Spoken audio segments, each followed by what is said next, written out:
സമസ്ത കേരള ജംഇയ്യത്തുൽ ഉലമയുടെ 100ാം വാർഷിക മഹാസമ്മേളനം നടക്കുന്ന കാസർഗോഡ് ജില്ലയിലെ കുണിയ എന്ന് പറയുന്ന ഗ്രാമത്തെ അറിയാനും ഗ്രാമവാസികളെ കാണാനും സമ്മേളന നഗരി സുപ്രഭാതത്തിന്റെ പ്രിയപ്പെട്ട പ്രേക്ഷകർക്ക് മുൻപിൽ പരിചയപ്പെടുത്തുന്നതിന് വേണ്ടിയുമുള്ള ഒരു യാത്രയിലാണ് ഞാനിപ്പോൾ നിൽക്കുന്നത്. ഈ യാത്ര ആരംഭിക്കുന്നതിന് ഏറ്റവും അനുയോജ്യമായ ഒരു സ്ഥലമായി ഞാൻ കാണുന്നത് ഈ കുണിയ എന്ന് പറയുന്ന ഈ ഗ്രാമത്തിലേക്ക് പ്രവേശിക്കുന്നതിൻ്റെ തൊട്ടടുത്തായിട്ട് തന്നെ ഒരു പ്രവേശന കവാടമുണ്ട്. ഇവിടുത്തെ ബിലാൽ മസ്ജിദിൻ്റെയും അതോടൊപ്പം തന്നെ ഇവിടുത്തെ ഒരു ക്ഷേത്രത്തിൻ്റെയും സംയുക്തമായിട്ടുള്ള ഒരു പ്രവേശന കവാടമാണ് അത്. ആ കവാടത്തിൻ്റെ മുന്നിൽ നിന്നാണ് ഞാൻ സംസാരിക്കുന്നത്. ഗോപുരവും കുബ്ബയും ഒരേ കവാടത്തിൽ ആലേഖനം ചെയ്തുകൊണ്ടാണ് ഇവിടുത്തെ മതസൗഹാർദ്ദത്തിൻ്റെ അന്തരീക്ഷം ഈ നാട് ചേർത്ത് പിടിക്കുന്നത്. ഇനി നമ്മൾ ആ യാത്ര ആരംഭിക്കുകയാണ്.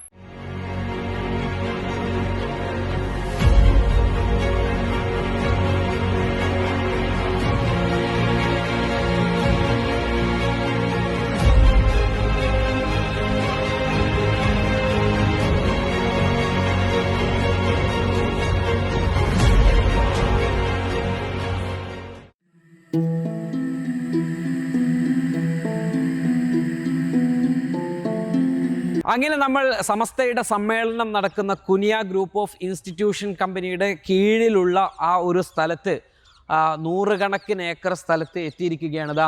ഈ കാണുന്ന പാടം, എനിക്ക് പിറകിലുള്ള വലിയ പാടം, ഈ പാടം കാസർഗോഡ് മംഗലാപുരം ഹൈവേ അഥവാ ഹൈവേ നമ്പർ 66 തൊട്ടടുത്തായിരുന്നു. തൊട്ട് പിറകിൽ നമുക്ക് കാണാം ആ ഹൈവേയുടെ പ്രവർത്തനങ്ങളൊക്കെ നടക്കുന്നത് നമുക്ക് കാണാം. അത് മംഗലാപുരം കാസർഗോഡ് ഹൈവേ ആണ്. അവിടെ നിന്ന് നമ്മുടെ കുനിയ ഗ്രൂപ്പ് ഓഫ് ഇൻസ്റ്റിറ്റ്യൂഷൻ ക്യാമ്പസിലേക്ക് നമ്മൾ പ്രവേശിക്കുകയാണ്. ഈ കാണുന്ന ഭാഗങ്ങളിലൊക്കെ ഈ ആളുകൾക്ക് ഇരിക്കാൻ കഴിയുന്ന രീതിയിൽ ഒരുപക്ഷെ കൂരിയാടത്തെ പാടത്തേക്കാളൊക്കെ കൂടുതലുണ്ടോ, അത് കൂരിയാടാണോ കുനിയാണോ ഏറ്റവും കൂടുതൽ എന്നത് നമുക്കിപ്പോഴും സംശയം തന്നെയാണ്. ഏതായിരുന്നാലും 100ാം വാർഷികത്തിന് ലക്ഷക്കണക്കിന് ആളുകൾ ഉൾക്കൊള്ളാൻ കഴിയുന്ന ഒരു സമ്മേളന സൗകര്യം വേണം എന്ന് സമസ്ത ആവശ്യപ്പെട്ട് സമസ്ത ഏറെ പഠനങ്ങൾ നടത്തി കണ്ടെത്തിയ ഒരു പ്രദേശം അത് ഏറ്റവും ആപ്റ്റ് ആണെന്നുള്ളതാണ്. അഥവാ സമസ്ത എടുക്കുന്ന തീരുമാനങ്ങളൊക്കെ ആപ്റ്റ് ആണെന്ന് നമ്മൾ പലപ്പോഴും പണ്ഡിതന്മാരും ഉസ്താദുമാരൊക്കെ പറഞ്ഞ് കേൾക്കാറുണ്ട്. അത് ആപ്റ്റ് ആണെന്ന് തന്നെ മനസ്സിലാക്കാം. നമുക്ക് എവിടെയാണ് സ്റ്റേജ് എന്നത് സംബന്ധിച്ച ഡിസിഷനൊന്നും എടുത്തിട്ടില്ല. പക്ഷേ രണ്ടഭിപ്രായമാണ്. ഒന്ന്, ഈ ഒരു ഭാഗം പറയുന്നുണ്ട്, തൊട്ട് പിറകിൽ കോളേജിൻ്റെ ഭാഗം പറയുന്നുണ്ട്, അഥവാ കോളേജ് കെട്ടിടങ്ങളൊക്കെ വരുന്ന ഒരു ഭാഗം കൂടി പറയുന്നുണ്ട്. ആ ഭാഗവും ഏറ്റവും ആപ്റ്റായിട്ടാണ് ഇപ്പോൾ കണ്ടുവച്ചിട്ടുള്ളത് എന്നാണ് മനസ്സിലാക്കുന്നത്. ഫൈനൽ അല്ല. ഏതായിരുന്നാലും ഈ പാടത്തിലൊക്കെ ഇവിടെ ഒരുപാട് മരങ്ങളും തെങ്ങും കാര്യങ്ങളൊക്കെ ഉണ്ട്. ഏകദേശം നമുക്കൊരു വർഷം ഈ ഒരു സമയമുണ്ട്.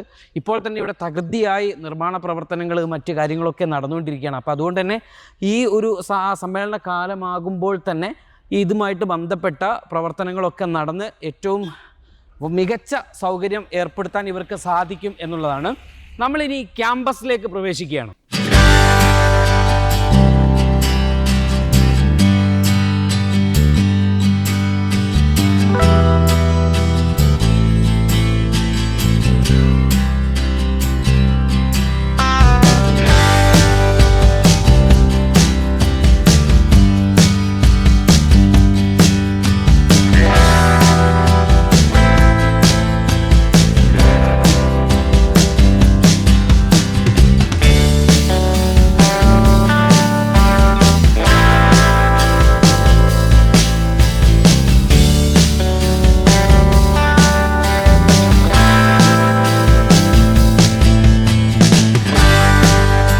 അങ്ങനെ ഞാൻ നടന്ന് നമ്മുടെ ഈ ക്യാമ്പസിൻ്റെ മുറ്റത്തേക്ക് എത്തിയിരിക്കുകയാണ്. കുനിയ ഗ്രൂപ്പ് ഓഫ് ഇൻസ്റ്റിറ്റ്യൂഷൻ എന്നാണ് ഈ ക്യാമ്പസിൻ്റെ പേര്.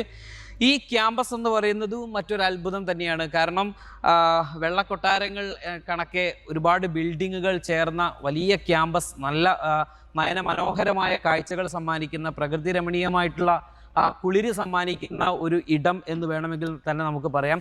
നമ്മുടെ കൂടെ ഇബ്രാഹിം ഹാജിക്ക ചേരുന്നുണ്ട്. ഹാജിക്ക അസ്സലാമു അലൈക്കും. ഹാജിക്കയെ നമ്മൾ ഈ സമ്മേളനത്തിൽ പരിചയപ്പെടുത്തേണ്ട ഒരാളാണ്. ജിഫ്രി തങ്ങളോട് ബാംഗ്ലൂർ സമ്മേളനം കഴിഞ്ഞ ഉടൻ എവിടെ സമ്മേളനം നടത്തും, ഞങ്ങളടുത്തൊരു സ്ഥലമുണ്ട് എന്ന് പറഞ്ഞ് അങ്ങനെയാണ് ഈ ഒരു സമ്മേളനത്തിലേക്ക് കാര്യങ്ങൾ എത്തുന്നത്. ഹാജിക്ക എന്ന് പറയുമ്പോൾ 2 ഇബ്രാഹിം ഹാജിമാർ നമ്മുടെ കൂടെ ഇവിടെ ഉണ്ട് എന്നുള്ളത് നമ്മൾ പ്രത്യേകം ശ്രദ്ധിക്കേണ്ടതുണ്ട്. കാരണം നമ്മൾ ഈ സമ്മേളനം നടത്തുന്ന സ്ഥലവും ക്യാമ്പസും ഒന്നും ഈ ഇബ്രാഹിം ഹാജിക്കയുടേതല്ല, മറ്റൊരു ഇബ്രാഹിം ഹാജിക്കയുണ്ട്. അദ്ദേഹത്തിൻ്റെ ചിത്രം മാത്രമാണ് നമുക്ക് പരിചയമുള്ളത്.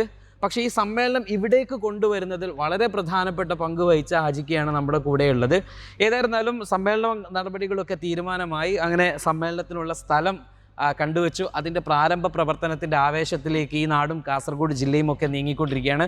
അങ്ങനെ നമ്മൾ പോകുമ്പോൾ എടുത്തു പറയേണ്ട കാര്യമാണ് കുനിയ ഗ്രൂപ്പ് ഓഫ് ഇൻസ്റ്റിറ്റ്യൂഷൻ്റെ ഈ ക്യാമ്പസ് എന്ന് പറയുന്നത്. തീർച്ചയായിട്ടും സമ്മേളനത്തിന് വരുന്ന ആളുകൾക്ക് അവർക്ക് ഏറ്റവും കൂടുതൽ കൗതുകമുണ്ടാക്കുന്ന, അവർ കാണാൻ ആഗ്രഹിക്കുന്ന ഏറ്റവും മനോഹരമായ ഒരു കെട്ടിടം, നിർമ്മിതി ഒക്കെ ആയിരിക്കും. ഇതൊരു സ്വകാര്യ സർവകലാശാലയാക്കി ഉയർത്തിക്കൊണ്ടുവരിക എന്നുള്ളതാണ് ഈ മാനേജ്മെൻറ്റിൻ്റെ ഉദ്ദേശം. ബാക്കി കാര്യങ്ങളൊക്കെ നമുക്ക് ഹാജിക്കയോട് നമുക്ക് ചോദിക്കേണ്ട. ഹാജിക്ക, ഞാനിവിടെ വന്ന സമയത്ത് ഇവിടുത്തെ കെട്ടിടങ്ങൾ മുഴുവൻ വളരെ മനോഹരമായ ഒരു പ്രത്യേക ഷേപ്പിൽ ഒക്കെയുള്ള ഒരു സ്വകാര്യ സർവകലാശാല എന്ന രീതിയിലേക്ക് പോകുമ്പോൾ തന്നെ ഈ സർവകലാശാലയ്ക്കൊരു പള്ളി മിനാരം പോലെ മിനാരങ്ങളുണ്ട്, ആർച്ചുകളൊക്കെ ആ ഒരു തരത്തിലേക്ക് വരുന്നുണ്ട്. മൊത്തത്തിൽ ഒരു മനോഹരമായ ഒരു വെള്ളക്കൊട്ടാരത്തിൻ്റെ പ്രതീതി. ഈ ബിൽഡിങ്ങുകളൊക്കെ ഏകദേശം എല്ലാം ഒരു സാമ്യമുള്ളതുപോലെ. എന്താണ് ഇതിൻ്റെ ഒരു സീക്രട്ട്? എന്താണ് ഇത് എന്ന് വെച്ചാൽ ഷാർജയിൽ യൂണിവേഴ്സിറ്റികളുണ്ട്, അത് ഏകദേശം ഇതേ ഷേപ്പിലാണുള്ളത്. ഈ ഷാർജ ഇവിടേക്ക് വരാൻ കാരണം എന്താ? ഷാർജ ടച്ച് കാസർഗോട്ടേക്ക് വരാൻ കാരണം? ഷാർജ ടച്ച് കാസർഗോട്ടേക്ക് വരാൻ കാരണം എന്ന് വെച്ച് കഴിഞ്ഞാൽ ഇതിൻ്റെ ഓണർ ഇബ്രാഹിം ഹാജിക്ക ഷാർജയാണെന്നുള്ളത്. ഷാർജയിലാണ്. മൂപ്പർക്ക് ബിസിനസ് അവിടെ തന്നെയാണ്. അവിടെയാണ്. അപ്പോൾ 30 കൊല്ലമായിട്ട് മനസ്സിൽ വെച്ചാൽ ഇത് ആഗ്രഹമായിരുന്നു ഒരിക്കലും ക്യാമ്പസ് ഉണ്ടാക്കും വരാനുള്ള കാരണം. അപ്പോൾ ഈ ക്യാമ്പസ്, ഈ കെട്ടിടങ്ങളിലൊന്നും എല്ലാറ്റിലും ഒന്നും ഇപ്പോൾ ഇൻസ്റ്റിറ്റ്യൂഷനുകൾ വന്നു കഴിഞ്ഞിട്ടില്ല.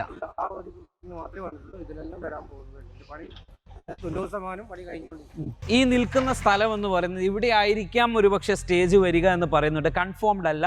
ഞാൻ നേരത്തെ പറഞ്ഞു, കൺഫേം പറയാൻ നമ്മൾ ആളല്ല, സമസ്തയാണ്. അപ്പോൾ അവർ തീരുമാനിക്കട്ടെ. പക്ഷേ ഏകദേശം ഇതിൻ്റെ സ്ട്രക്ചർ നമ്മൾ ഇവിടെ വന്ന് നിന്ന് നോക്കുമ്പോൾ ഇവിടെ ഒരു നല്ല ഹൈറ്റിൽ സ്റ്റേജ് വരും, അതിനപ്പുറത്തേക്ക് ഓഡിയൻസിനെ കാണിക്കാം എന്നുള്ളതൊക്കെയാണ്. ഇതിൻ്റെ പിറകിൽ ഈ കാണുന്ന ഫെസിലിറ്റീസ് എല്ലാം, ഈ ബിൽഡിംഗ് ഒക്കെ ആ സമയത്തേക്ക് ഒരുങ്ങി കഴിയും. അപ്പോൾ ഇവിടെയൊക്കെ ക്യാമ്പ് കാര്യങ്ങളൊക്കെ ഇവിടെ നടക്കും. അങ്ങനെ ഈ ബിൽഡിങ്ങിൽ അക്കോമഡേഷനും ഈ ഗസ്റ്റുകൾക്കുള്ള VIP പാർക്കിങ്ങും ഗസ്റ്റുകൾക്കുള്ള അക്കോമഡേഷൻ ഈ കാര്യങ്ങളൊക്കെ നടക്കും. അങ്ങനെ തരത്തിലുള്ള ഒരു പ്ലാനുകളൊക്കെ വേണമെങ്കിൽ ചെയ്യാം. ഞാൻ ഈ പറഞ്ഞതൊന്നും സമസ്തയുടെ തീരുമാനമോ അല്ലെങ്കിൽ ഏതെങ്കിലും ഉസ്താദ്മാർ എന്നോട് പറഞ്ഞതോ അല്ല. കുറേ സമസ്തയുടെ സമ്മേളനം കണ്ട ഒരാൾ എന്നുള്ള നിലയിൽ ഇതിനൊക്കെ സാധ്യതയുണ്ട് എന്ന് പറയാനേ എനിക്ക് പറ്റുള്ളൂ. കാരണം സമസ്തയാണ്. അന്തിമ തീരുമാനം ഉസ്താദ്മാർ പറയുന്നതിനപ്പുറത്തേക്ക് പറയാൻ നമുക്ക് പറ്റില്ല. അത് നമ്മുടെ രീതിയുമല്ല. അതുകൊണ്ട് നമ്മൾ കൃത്യമായിട്ട് തന്നെ അത് അങ്ങനെ തന്നെ പറയണം. പ്രേക്ഷകർക്ക് ഒരു തെറ്റിദ്ധാരണ നമ്മൾ കൊടുക്കാൻ പാടില്ല. അപ്പൊ നമുക്ക് മെയിൻ ക്യാമ്പസിലേക്ക് പോകാം അല്ലേ? അങ്ങനെ നമ്മൾ കുനിയയിലെ ഈ ഒരു സ്ഥാപനത്തിൽ എത്തിച്ചേർന്നിരിക്കുകയാണ്. ഈ സ്ഥാപനവുമായി ബന്ധപ്പെട്ടാണ് നമ്മുടെ സമ്മേളനം നടക്കുന്ന സ്ഥലം ഒക്കെ ഉൾക്കൊള്ളുന്നത്. ഈ സ്ഥാപനം തന്നെയായിരിക്കും അക്കോമഡേഷനും മറ്റ് ക്യാമ്പുകൾക്കും ഒക്കെ ഉപയോഗിക്കുന്ന ഒരു സ്ഥാപനം എന്ന് പറയുന്നത്. ഈ സ്ഥാപനത്തെക്കുറിച്ച് പറയുമ്പം യഥാർത്ഥത്തിൽ ഞാൻ സത്യം പറഞ്ഞാൽ ഞെട്ടിയിരിക്കുകയാണ്. കാരണം അത്ര മനോഹരമായ, അത്ര വലിയ ഇവിടുത്തെ കെട്ടിടത്തിൻ്റെ നിർമ്മാണ ശൈലിയൊക്കെ നമ്മൾ നോക്കുമ്പോൾ അത്ഭുതത്തോടു കൂടി നോക്കും. കാരണം കേരളത്തിലെ യൂണിവേഴ്സിറ്റികൾക്ക് പോലും ഇല്ലാത്ത രീതിയിലുള്ള മനോഹരമായ കെട്ടിടം എന്ന് വേണമെങ്കിൽ പറയാം. ഞാൻ ഈ റോഡ് കുനിയയിൽ നിന്ന്, പ്രധാന ഹൈവേയിൽ നിന്ന് ഈ റോഡിലേക്ക് പ്രവേശിച്ച സമയത്ത് തന്നെ ഇതൊരു കൊർദോവയൊക്കെ, നമ്മളൊക്കെ കൊർദോവയെ കുറിച്ചൊക്കെ പുസ്തകത്തിൽ വായിച്ചിട്ടുണ്ട്. കൊർദോവയൊക്കെ അനുസ്മരിപ്പിക്കുന്ന തരത്തിലുള്ള അമ്പര ചുംബികളായിട്ടുള്ള കെട്ടിടം. ഞാൻ ഇവിടുത്തെ എൻ്റെ കൂടെ യാത്ര ചെയ്ത ആളോട് ഞാൻ പറഞ്ഞത് ഇതൊരു ബക്കിംഗ്ഹാം കൊട്ടാരത്തിൻ്റെയൊക്കെ സ്റ്റൈലിലുള്ള ഒരു സ്ഥാപനമാണല്ലോ എന്നാണ്. ചുറ്റോട് ചുറ്റും തൂവെള്ള കൊട്ടാരം എന്നൊക്കെ പറയുന്നത് പോലെയുള്ള മനോഹരമായ കെട്ടിടങ്ങൾ കൊണ്ടൊക്കെയാണ് ഇതുള്ളത്. ഇതിൻ്റെ കാഴ്ചകളിലേക്കൊക്കെ നമുക്ക് വരാം. പക്ഷെ അതിന് മുൻപ് നമ്മുടെ കൂടെ ഇവിടെ ഈ ക്യാമ്പസുമായിട്ട് ബന്ധപ്പെട്ട്, ഈ സമ്മേളനവുമൊക്കെ ആയിട്ട് ബന്ധപ്പെട്ട്, ഈ സമ്മേളനം ഇവിടേക്ക് എത്തിക്കുന്നതുമായിട്ട് ബന്ധപ്പെട്ടിട്ടുള്ള കുറച്ച് ആളുകളുണ്ട്. അപ്പം ഒത്തിരി ആളുകൾ നമ്മുടെ കൂടെയുണ്ട്. അസ്സലാമു അലൈക്കും. എനിക്ക് ഓരോരുത്തരെയും ഒന്ന് പരിചയപ്പെടുത്തി. ഇതാണ് നമ്മൾ പറഞ്ഞ ഇബ്രാഹിം ഹാജിക്ക. ഹാജിക്ക എല്ലാവരെയും ഒന്ന് പരിചയപ്പെടുത്തി തരണം. ഇതാണ് ഡയറക്ടർ നിസാർ. അടുത്ത ഓരോരുത്തരെയും. ഓക്കെ. ഹുസൈൻ തങ്ങൾ, ഞങ്ങൾക്ക് ജമിയത്തുൽ മുഅല്ലിമീൻ്റെ കാസർഗോഡ് ജില്ലയുടെ അധ്യക്ഷനാണ്. അദ്ദേഹം നമ്മുടെ മൊയ്തു സാഹിബാണ്. നമ്മുടെ സുപ്രഭാതത്തിൻ്റെ ഇവിടുത്തെ കോർഡിനേറ്ററും ചുമതലക്കാരനും ഒക്കെ ആയിട്ടുള്ള ആൾ കൂടിയാണ്. അപ്പോൾ ഹാജിക, സത്യം പറഞ്ഞാൽ ഞാനിവിടെ വന്ന് ആദ്യം തന്നെ എൻ്റെ കണ്ണ് തള്ളിയിരിക്കുകയാണ്. ഞാനിവിടെ വന്നപ്പോൾ സൂചിപ്പിച്ച ഒരു കൊട്ടാരത്തിൻ്റെ ഒരു ഫീലിലേക്ക്, ഒരു തൂവെള്ള കൊട്ടാരം പോലെ ചുറ്റോട് ചുറ്റും ഒരുപക്ഷെ കേരളത്തിലെ തന്നെ മുൻനിര ക്യാമ്പസുകളെ, യൂണിവേഴ്സിറ്റികളൊക്കെ വെല്ലുന്ന തരത്തിലുള്ള ഭൗതിക സൗകര്യങ്ങളൊക്കെ ഇവിടെ നമ്മൾ കാണുന്നുണ്ട്. ഈ കുണിയ എന്ന് പറയുന്ന ഒരു ഗ്രാമം നമ്മൾ കേൾക്കുന്നത് സമസ്തയുടെ സമ്മേളനം പ്രഖ്യാപിക്കപ്പെട്ടതോടുകൂടിയാണ്. എങ്ങനെ ഈ കുണിയയിലേക്ക് ഈ സമ്മേളനം വരുന്നത്? ആചിക്കേണ്ടതിൻ്റെ പിറകിൽ എന്ന് നമ്മുടെ ഇടയിലൊക്കെ ഒരു സംസാരമുണ്ട്. ഏതായാലും അൽഹംദുലില്ലാ അത് ഒരു ഭാഗ്യം കൂടിയാണ്. അത് സംബന്ധം വെച്ച് കഴിഞ്ഞാൽ ബാംഗ്ലൂർ സംസ്ഥാന പ്രഖ്യാപന സമ്മേളനം കഴിഞ്ഞു. ഓഫീസിൽ ഞാനും തങ്ങളും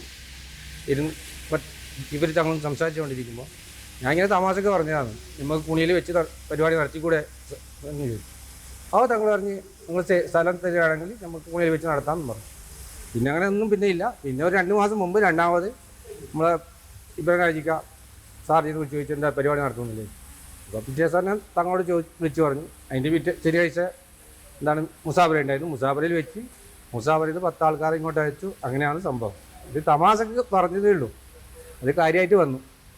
അപ്പോൾ അതിനുള്ള ലക്ഷോപലക്ഷം ആളുകൾ എത്തുന്ന സമയത്തുള്ള സാഹചര്യങ്ങളൊക്കെ ഉൾക്കൊള്ളാൻ പറ്റുന്ന ഒരു ഗ്രാമമാണോ ഇത്? അപ്പോൾ എത്രയോ വേറെ ആരും ഇല്ലല്ലോ ഇവിടെ. ഇത് 4 ഭാഗത്തും റോഡുകളുണ്ട്. ഇതിൻ്റെ അകത്തേക്ക് ക്യാമ്പസിൻ്റെ അകത്തേക്ക് വരാമെന്ന് പറഞ്ഞാൽ ഈ ഹൈവേ തന്നെ ഒരു 5-8 വഴിയുണ്ട്. ഈ ഒരു പ്രദേശം നിൽക്കുന്നത് 2 ഹൈവേകളെ ചെയ്യുന്ന റോഡുകൾക്കിടയിലാണ്. അഥവാ നമ്മളെ കാസർഗോഡ് ടു കാഞ്ഞങ്ങാട് റോഡ്, അതുപോലെ നമ്മുടെ നാഷണൽ ഹൈവേ ഇതിന്റെ മധ്യത്തിലാണ്. ഇത് രണ്ടിനെയും കണക്ട് ചെയ്യുന്ന പാരൽ റോഡുകൾ ഇതിന്റെ 2 ഭാഗത്തും ഇടത്തും വലതും പാരൽ റോഡുകൾ ഉണ്ട്. ഇതിന്റെ ചുരുങ്ങിയത് 10-15 പാരൽ റോഡായിട്ടുണ്ട് ഉള്ളത്. ഓക്കെ, നമ്മുടെ കൂടെ മറ്റൊരാൾ കൂടി ചേരുകയാണ്. ഈ സ്ഥാപനങ്ങളൊക്കെ ഒരു ട്രസ്റ്റിന്റെ കീഴിലാണ്. നിസാറക്കയാണ് അതിന്റെ ഡയറക്ടറാണ് നമ്മുടെ കൂടെ ഉള്ളത്. ഈ ട്രസ്റ്റിന്റെ പേരെന്താണ് ശരിക്കും? ഇത് കുഞ്ഞാമുദീൻ ഷെയർ മെമ്മോറിയൽ ട്രസ്റ്റാണ്. അദ്ദേഹം ആരാണ്? അദ്ദേഹം ചെയർമാൻ്റെ ചെയർമാൻ്റെ പിതാവാണ്.